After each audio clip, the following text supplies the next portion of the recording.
Yap, Discover Muay Thai ialah sebuah keusahawan sosial dan kami di-accredited di bawah Kementerian Keusahawanan dan Koperasi, antara yang terawal sebagai satu sports social enterprise lah di Malaysia. Dan kita punya mission memang daripada since kita start Discover Muay Thai ialah untuk memberikan peluang kepada belia yang minat dalam sukan untuk mengubah hidup mereka. Tetapi dia bukan stop kepada sukan sahaja, walaupun kami tahu sukan punya values, tetapi kita insertkan life skills dan juga pelajaran-pelajaran yang tertentu lah di Discover Muay Thai. Kali ini kita ada 16 orang peserta daripada serata Malaysia. Kita ada daripada utara, daripada selatan, Borneo dan juga Pantai Timur. Mereka-mereka ni kebanyakannya, saya boleh kata kesemualah daripada mereka ada daripada keluarga B40, di mana pendapatan keluarga mereka di bawah paras 2,500 dan ke bawah, dan kebanyakan, I think separuh daripada mereka ada jenayah-jenayah lampau terlibat dengan dadah, masalah disiplin, kena buang sekolah, I think dalam 7 orang, dan macam-macam lagi isu-isu sosial yang mereka terlibat. So mereka datang kat sini 16 orang untuk berubah. Kita dah masuk batch yang kelima, Alhamdulillah, tahun yang ke-7. So saya rasa impact dia sangat tinggi yang membenarkan juga untuk kita buat banyak-banyak batch, dan ini dapat dibuktikan daripada result daripada bekas-bekas alumni kita yang sebelumnya mereka macam mana dan sekarangnya mereka di mana, dan ini telah menarik perhatian ramai, bukan sahaja belia tetapi ibu bapa mereka, dan juga pihak kerajaan dan juga pihak swasta, dan mereka semua ingin memberi sokongan mengikut kapasiti mereka yang tertentu lah. Saya sendiri, saya mengajar mereka topik keusahawanan, bagaimana mereka datang sini nak belajar menjadi seorang fighter atau trainer Muay Thai, tetapi selain tu mereka perlulah juga menjana pendapatan. Jadi selain untuk menjadi trainer, untuk menjadi fighter, mereka akan diajar macam mana untuk menggunakan skill-skill mereka itu untuk menjana pendapatan. Jadi macam mana cara nak buat sale, nak buat marketing, nak buat dan banyak macam aktiviti lagi lah untuk menjana pendapatan bila diorang dah keluar daripada akademi ini nanti. Selain kursus keusahawanan, kita ada kelas bahasa Inggeris, asas, kita ada ustaz datang untuk mengajar mereka agama dan moral. One of our participant daripada batch yang sebelum ni telah beraksi di bukan satu, 2 SEA Games, dan membawa pingat untuk negara, dari bronze, silver, dan mereka ni dulu sebelum ni memang bukannya seorang pro atlet pun. Kami mendapat mereka daripada state atau negeri yang lain, dan mereka mempunyai mereka punya masalah yang tertentu daripada segi sosial dan juga keluarga, dan itu tanggungjawab kita lah untuk memastikan selepas mereka habis di sini 4 bulan, mereka pergi jauh, bukan sahaja dalam bidang Muay Thai sahaja tetapi dalam hidup mereka sendiri. Pada awalnya, sekarang ni kita baru seminggu kan, memang nampak mereka sedikit struggling. Maksudnya rutin tu tiba-tiba kena bangun pukul 5. Sebelum ni bangun pukul 6, pukul 7, pukul 10, kadang-kadang petang baru bangun. Okay? So awal-awal tu memang nampak, tetapi mereka ikut disebabkan mereka punya keazaman nak berubah. Mereka ikut dan mereka rasakan rutin ni bagus untuk mereka. So slowly kita akan cuba terapkan nilai-nilai tu, in terms of yang mana Muslim kena solat dan sebagainya. Boleh nampak semakin ramai yang dulu kena paksa sebelum-sebelum ni, masa awal tu, sekarang ni dah suka rela nak ikut kawan solat dan sebagainya. Harapan saya, macam saya selalu cakap dekat budak-budak selama 4 batch sebelum ni, adalah untuk mereka menjadi diri seseorang yang lebih baik daripada sebelum ni. Lebih baik itu subjektif. Jadi saya tak limitkan mereka ni perlu ada banyak duit, mereka ni perlu jadi fighter yang berjaya, mereka ni perlu ada sekian-sekian. Tidak. Okay? Saya suruh mereka definisikan sendiri apa kejayaan untuk mereka, apakah kegembiraan, happiness untuk mereka, dan dari situ kita cuba buat jalan untuk mereka. Harapan yang kita letakkan ialah untuk pastikan they don't go back to their circle, I would say their old life before academy. Mereka ada kerja, mereka aktif, dan mereka tahu yang sini ialah rumah mereka, dan apa-apa masalah yang mereka ada, regardless of wherever they go after this, abang-abang, cikgu-cikgu, ustaz, semua ada dekat sini. Setelah beberapa minggu kami bawakan kepada anda apa yang ada di Discover Academy Muay Thai kali ini. Kita harapkan supaya ini merupakan permulaan yang baik untuk mereka. Selamat maju jaya kepada apa yang mereka akan tempuh dalam dunia yang sebenar. Dan bagi anda, semoga ini membuka mata anda untuk sama-sama kita mendoakan yang terbaik bagi generasi belia keluarga Malaysia.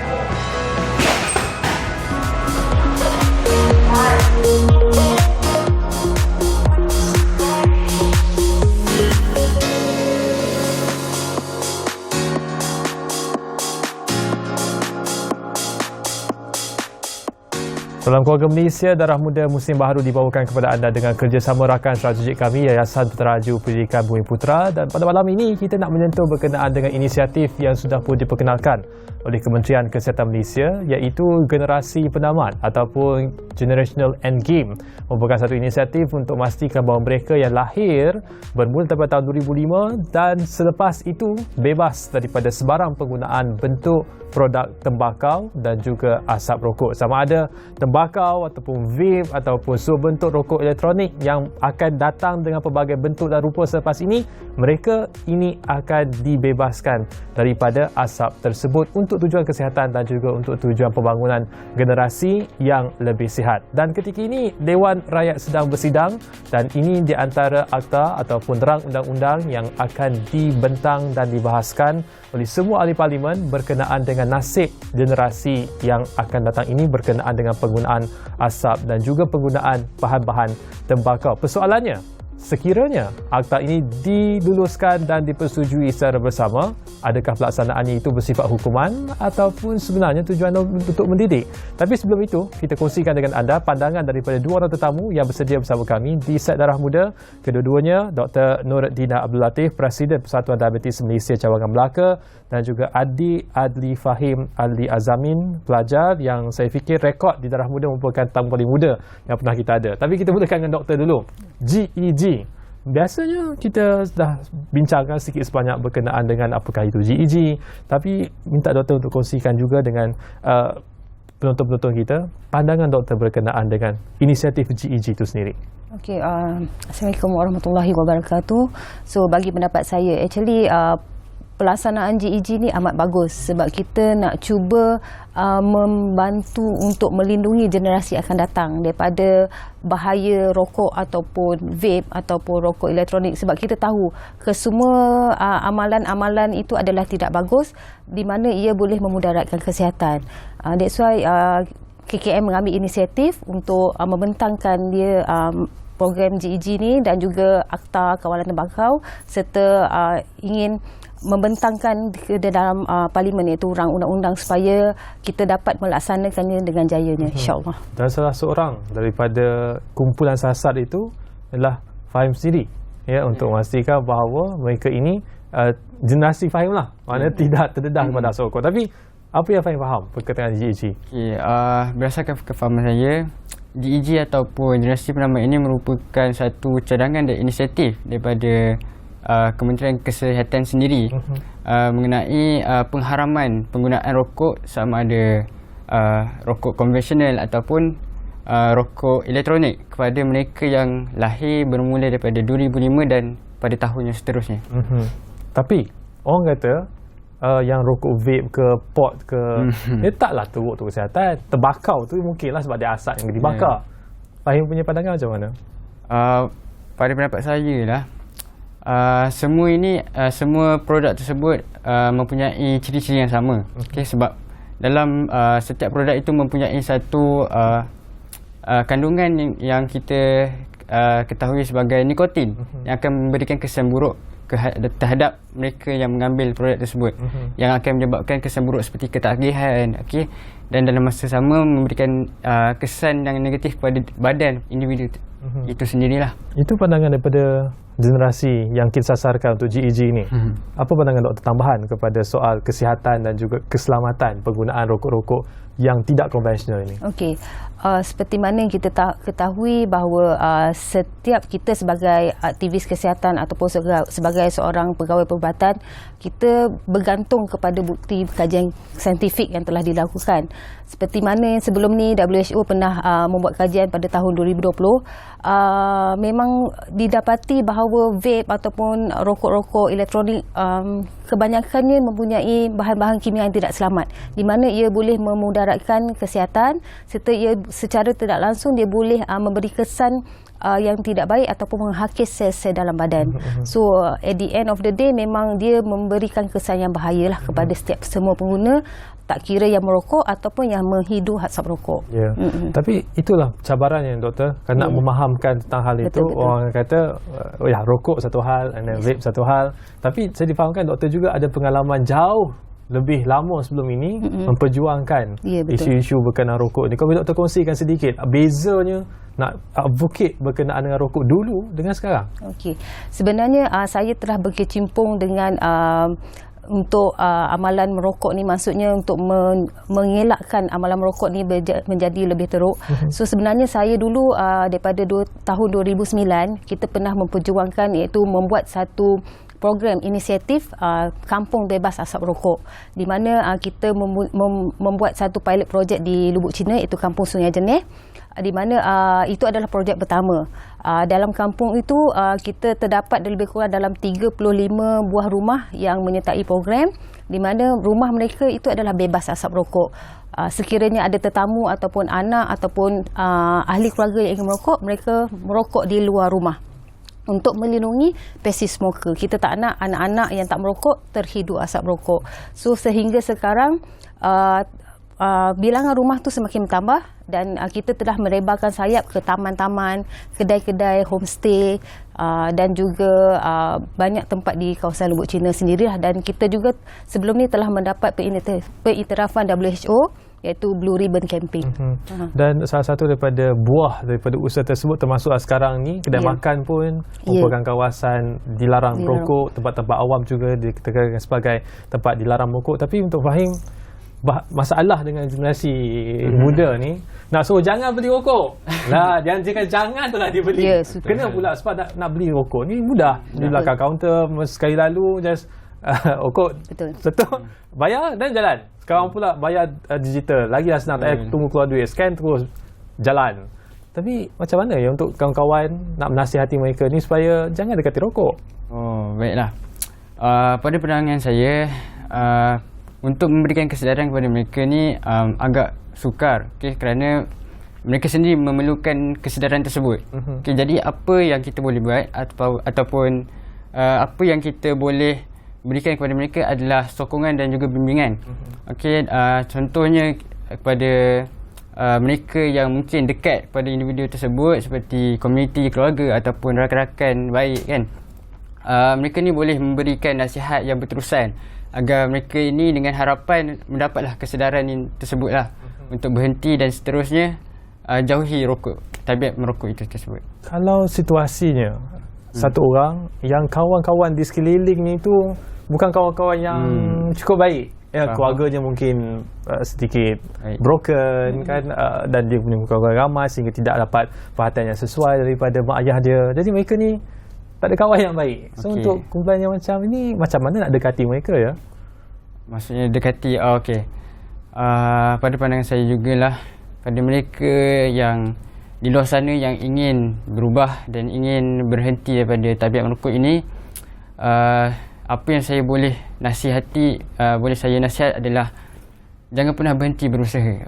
Kerana anda takkan gagal sekiranya anda terus mencuba. Kerana kegagalan yang sebenar adalah apabila anda berhenti daripada mencuba sesuatu itu. Bermaksud anda berputus asa daripada melakukan sesuatu. So dalam konteks ini kita bincangkan di mana jika anda ingin berhenti daripada merokok, anda perlu berusaha sedaya upaya untuk berhenti daripada merokok tersebut. Dan jangan pernah rasa susah. Ya, memang susah especially bila ada ketagihan yang amat kuat. So mereka kena kuatkan semangat dan juga usaha mereka agar mereka punya objektif tercapai. Dan doktor sendiri, walaupun sekarang ni bergerak atas nama Persatuan Diabetes Malaysia Cabang Melaka, tapi soal merokok ini bagaimanakah peran doktor? Adakah doktor akan turun bersama-sama dengan anak muda seperti Fahim untuk memastikan bahawa GEG ini dapat direalisasikan sepenuhnya? Okey, saya sebenarnya memang menyokong penuhlah program seperti ini sebab kita sedia maklum bahawa masalah merokok di kalangan pelajar, remaja ataupun kanak-kanak sekolah ni sekarang ni kita tengok tahap berbahaya. Sebab especially penggunaan vape di kalangan pelajar pun kita tengok semakin hari semakin bertambah. So saya bersama dengan Persatuan Diabetes Melaka, Cabang Melaka memang sentiasa akan memberikan sokongan padu, sokongan penuh dan sentiasa membantu mereka sekiranya mereka memerlukan apa-apa panduan, apa-apa pertolongan, especially kalau ada yang nak berhenti merokok ataupun apa-apa program supaya mereka dapat menjauhkan diri daripada amalan-amalan yang tidak sihat. Kita akan terus bantu, insya-Allah kita akan terus sokong. Sebab bagi saya benda ni adalah satu jalan yang terbaik. Doktor sebut dari sekolah nampaknya parah soal rokok. Sejauh mana pandangan Fahim? Memang betul ke? Ramai ke kawan-kawan isap rokok? Tibalah kalau saya kata tak ada pun kat sekolah tu yang tak merokok ataupun yang menggunakan produk-produk rokok elektronik. Dan apa yang saya boleh katakan memang segelintir dan sekelompok pelajar di sekolah mengambil produk-produk merokok, sama ada produk merokok konvensional ataupun elektronik. Tapi setuju tak saya kata sekarang ni trendnya lebih ramai yang isap pot daripada isap rokok? Dan sekarang pun ada banyak variety of pot macam ada contoh-contoh dia pot di luar sana dan murah. So sebab tu dia menggalakkan lagi pelajar-pelajar dan generasi yang di bawah 18 tahun ni untuk membeli produk tersebut. Sebab apa isap pot? Stres ke? Sebab murah ke? Sebab curious ke?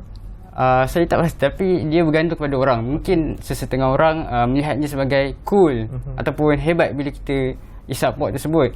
Dan ada juga yang merasakan itu sebagai satu inisiatif untuk mengurangkan stres, depression ataupun yang sebagainya. Doktor, rokok mungkin sedikit mahal sekarang ni, tapi pot tu murah tak? Ya, betul. Macam mana kita nak berhadapan dengan situasi itu kalau kita kata kita nak memastikan mungkin bebas daripada produk-produk berasaskan tembakau ini? Itu yang pentingnya kita perketatkan kawalan undang-undang.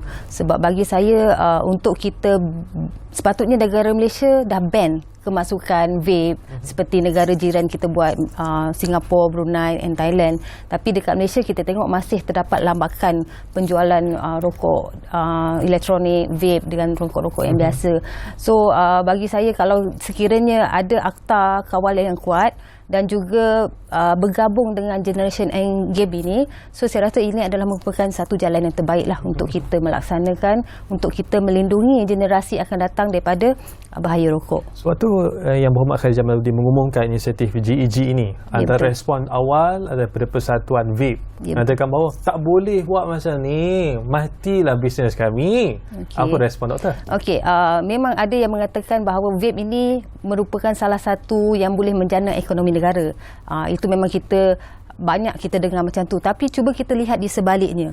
Okey, seperti yang WHO telah memberi amaran kepada kita bahawa satu kajian iaitu EVALI, Electronic Vape Associated Lung Injury, di mana paru pesakit rosak akibat vape, tetapi kos rawatan dia terlalu tinggi, iaitu mencecah sampai 150,000 seorang.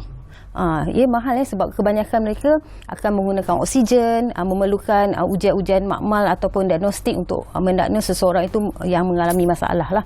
So jika kita bandingkan pendapatan dengan wang yang keluar untuk merawat, so saya rasa dia tak berbaloi. Kita kena tengok di sebaliknya pula. Ya, dan Fahim, bila doktor dah dengar sebut doktor macam tadi, maknanya soal kos rawatannya, kesannya itu yang sangat teruk, tapi masih lagi ada di kalangan kawan-kawan yang buat bukanlah sebab dia nak sangat pun doktor, kadang sebab dia curious macam ingin mencuba sedap ni kan, pengaruh kawan. Remaja, biasalah remaja kan. Tapi macam mana kalau kita boleh gunakan TikTok sebagai satu video, apa yang akan Fahim akan buat untuk pastikan bahawa mesej yang kita bincangkan malam ini sampai kepada mereka? Okey, berdasarkan pandangan saya, untuk memberikan kesedaran kepada mereka ni, sebagaimana saya sudah maklumkan sebelum ni, mereka sendiri yang memerlukan kesedaran, mereka sendiri yang perlu dapatkan kesedaran tersebut. Kerana kita hanyalah orang yang dapat mendorong saja, okay? Dan semuanya bergantung pada diri dia sendiri. Jadi apa yang kita boleh lakukan, seperti kalau abang kata daripada media TikTok tu, okay? Kita boleh, mungkinlah kita boleh buat video betapa buruknya kesan ni kepada diri kita pada masyarakat akan datang, ataupun kesan buruk terhadap individu yang terdekat dan sebagainya. Itulah salah satu inisiatif yang boleh dibuatlah. Untuk rekod, ini orang kali kedua orang panggil saya abang. Saya sepatutnya saya paling muda kat sini, tapi memang saya tak cukup muda. Tapi Fahim, bila sebut tentang mereka harus ada kesedaran sendiri, adakah wajar kita gunakan trend marketing sekarang ni kan, kalau akan guna artis untuk pastikan anak-anak muda ni ikut apa yang artis buat, kalau pakai cara pemakaiannya, cara pemakanannya, tempat yang trending dan sebagainya. Tapi bab rokok ni, adakah ada kita boleh bayangkan artis-artis yang boleh kita gunakan untuk promosikan bebas asap rokok ini? Okey, untuk kata artis, saya rasa sekarang ni mungkin ada artis yang saya tak pasti, tapi saya pernah dengar yang ada artis yang mempromot produk vape tersebut. Ya, betul. Okey, pot dan sebagainya. Dan saya rasa apa yang mereka lakukan ni adalah memang nampak salah, memang totally salah. Dan saya rasa pihak yang bertanggungjawab untuk membendung dan membimbing individu yang terlibat dengan tabiat merokok ini adalah ibu bapa sendiri. Okay? Terutama ibu bapa yang mungkin ada ibu bapa yang merokok, okay? Dan mereka ni merupakan role model untuk anak-anak, kerana bila dia nampak mak ayah dia pun merokok, mesti dia rasa benda itu adalah perkara biasa saja. So bagi saya, ibu bapa ialah pihak yang bertanggungjawab, yang paling penting dalam komuniti keluarga untuk membendung dan menjaga anak-anak ini daripada terlibat dengan produk-produk rokok dan sebagainya. Dan doktor, harapan doktor berkenaan dengan Generation Endgame ini, bagaimanakah pelaksanaannya dan juga sejauh manakah keberkesanannya untuk pastikan bahawa generasi yang lahir selepas 2005 benar-benar bebas daripada produk tembakau? Okey, memang harapan saya memang sangat besar, especially bila KKM umumkan untuk kita masukkan di dalam rang undang-undang. So memang saya memohon jasa baik semua ahli parlimen untuk bersama-sama dengan kita menyokong program ini, sebab ia merupakan satu langkah yang terbaik untuk kita mengelakkan generasi akan datang tahu pasal rokok ni. Kita nak mereka tak tahu langsung. So bila mereka tak tahu, diorang tak terjebak dengan amalan yang tidak sihat ini, seterusnya akan melindungi generasi akan datang daripada amalan merokok ataupun amalan-amalan hisap vape ke ataupun rokok elektronik. Especially anak cucu kita lah. Kita nak generasi akan datang menjadi lebih berkualiti dan sihat. So memang kita perlukan banyak pihak sebenarnya, in terms of akta, in terms of support daripada komuniti, daripada keluarga, daripada individu. Sebab benda ni kita nak aim kepada anak muda. So anak muda ni dia orang lebih kreatif. So sometimes kita memerlukan benda-benda yang kreatif untuk menarik minat dia orang supaya dia orang tidak terjebak kepada amalan yang tidak sihat ini. Yang terakhir Fahim, pesanan kepada kawan-kawan, jauhlah rokok, dekatilah saya. Okey, kepada anda semua dan rakan-rakan saya di rumah yang menonton live ini, saya berharap agar anda semua mempunyai kesedaran lah untuk berhenti daripada tabiat merokok ini, kerana ialah terdapat pelbagai kesan buruk akibat tabiat ini. Dan saya nak ingatkan kembali, saya mengharapkan agar semua mengambil inisiatif agar menyokong program ini, kerana ini akan menentukan sama ada generasi kita akan datang, generasi Malaysia akan datang ini sama ada sihat ataupun proaktif. Dan saya menyeru kepada semua golongan masyarakat dan juga pemimpin-pemimpin di Malaysia agar menyokong dan menjayakan program ini untuk negara yang lebih baik pada masa akan datang. Baik, terima kasih kita ucapkan kepada dua tamu kita, Adli Fahim Adli Azamin, pelajar, dan juga Dr. Nordina Abdul Latif, Presiden Persatuan Diabetes Malaysia Cawangan Melaka, yang punya pengalaman panjang sebenarnya soal Okok ni walaupun mewakili Persatuan Diabetes, tapi pesan akhirnya jelas bahawa kita nak pastikan bahawa produk tembakau ini dihindari daripada mendekati generasi muda pada masa akan datang, kerana ia adalah masa depan negara kita untuk melahirkan pemimpin lebih berkualiti dan masa depan Malaysia yang lebih cerah. Itu sahaja daripada kami di Darah Muda untuk malam ini. Kita harapkan supaya mesej sampai kepada anda, dan kita harapkan supaya hujung minggu ini juga berlangsung dengan jaya dan baik sekali. Sekian daripada saya, Ivan Faruqi. Sampai jumpa lagi.